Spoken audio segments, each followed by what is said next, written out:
Okay, bismillahirrahmanirrahim. Assalamualaikum warahmatullahi taala wabarakatuh. Ahlan wa sahlan ya Ramadan. Dalam kita menghadapi bulan yang datang setahun sekali, mari kita mengimbau kembali apakah objektif berpuasa. Kerana kita masuk kursus Madrasah Universiti Ramadan ini, mesti ada objektif yang hendak dicapai. Pelajar yang masuk dalam universiti ataupun mana-mana kursus mesti ada niat untuk mendapat yang terbaik. Jadi untuk mendapatkan Ramadan yang terbaik, kita kena balik kepada objektif pertama, la'allakum tattaqun. Dalam surah Baqarah 183, la'allakum tattaqun. Ini adalah first class ijazah. Kita nak yang first class, iaitu kita dapat la'allakum tattaqun. Untuk dapat la'allakum tattaqun ini bukannya mudah. Dalam ayat seterusnya 187, hujungnya mengatakan la'allahum yattaqun. Makna ayat la'alla tu mudah-mudahan sahaja. Maknanya kita kena dapatkan syarat-syarat yang banyak. Makna puasa bukan puasa biasa-biasa, mestilah puasa yang special, yang menepati segala aspek puasa yang sebenarnya. Ini untuk mendapatkan first degree ijazah pertama cemerlang. Jadi saya tekankan sekali lagi bahawa dalam kita mendapatkan la'allakum tattaqun, taraf takwa yang tinggi, kita kena jaga daripada awal niat, keikhlasan, adab, segala aspek sehinggalah berbuka puasa, barulah kita akan dapat la'allakum tattaqun. Yang kedua, yang kita sekiranya kita gagal mendapat ijazah pertama, kelas pertama, baik kita dapat yang second degree, kelas second degree, iaitu maghfirah. Kita ramai-ramai berpuasa, kita nak dapat sekurang-kurangnya maghfirah, pengampunan daripada Allah. Banyak hadis-hadis tentang berkaitan dengan maghfirah ini. Cukup saya bawa satu hadis dari riwayat Abu Hurairah, ketika mana hadis yang panjang berkenaan bila Nabi naik mimbar, mengatakan bahawa siapa yang masuk padanya bulan Ramadan tapi tidak mendapat pengampunan daripada Allah, maka rugilah dia. Dalam hadis tu maknanya dia ni macam calon ahli neraka.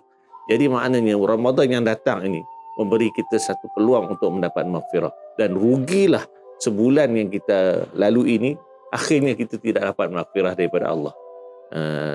Bila hadis daripada Aisyah, bila Nabi tanya Nabi apakah bacaan doa yang dia baca pada malam Lailatul Qadar sekiranya bertemu, maka Nabi jawab, banyaklah berdoa dengan Allahumma innaka afuun karimun tuhibbul afwa fa'fu anna. Jadi target kita yang kedua, kalau tak dapat takwa, tak dapat makam yang tinggi, dapatlah yang keduanya maghfirah. Sebab itulah kita masuk Ramadan ini, kita kena berlumba-lumba mencari maghfirah Allah. Akhirnya kita dapat maghfirah, itu satu kejayaan. Dan yang ketiganya, kalau kita gagal maghfirah, peluang Ramadan ini sebenarnya untuk menambah pahala. Ramadan memberi peluang pada orang Islam, pada mukmin untuk menambah pahala. Mengapa kita perlu tambah pahala? Bila kita perlu tambah pahala untuk kita dapatkan, bila pahala banyak, grade banyak, dapatlah award kan, syurga lah kita nak.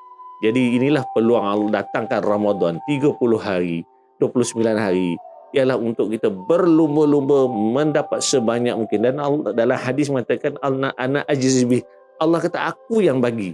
Namanya berdasarkan niat keikhlasan kamu itu. Umpamanya digalakkan baca Quran. Dalam bulan Ramadan kita tahu pahala berganda-ganda.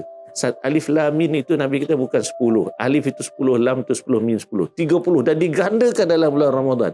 Jadi itulah bulan Ramadan, bulan untuk baca Quran, melipatkan ganda pahala. Begitu juga solat.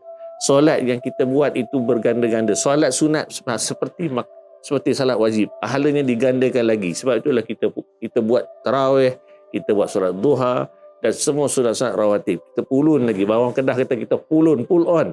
Banyakkan juga sedekah bulan Ramadan, bulan sedekah. Pahala sedekah berganda-ganda. Ini semua memberi kita peluang. Sebab itu saya sebut yang ketiga ni peluang.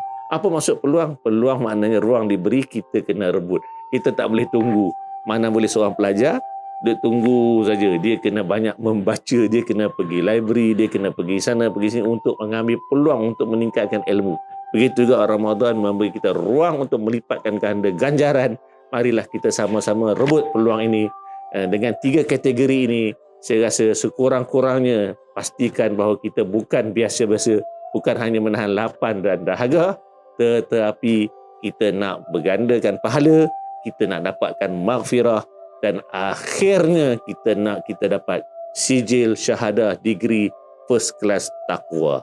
InsyaAllah mudah-mudahan Ramadan kali ini memberi kita peluang yang terbaik. Wabillahi taufiq wal hidayah. Wassalamualaikum warahmatullahi wabarakatuh.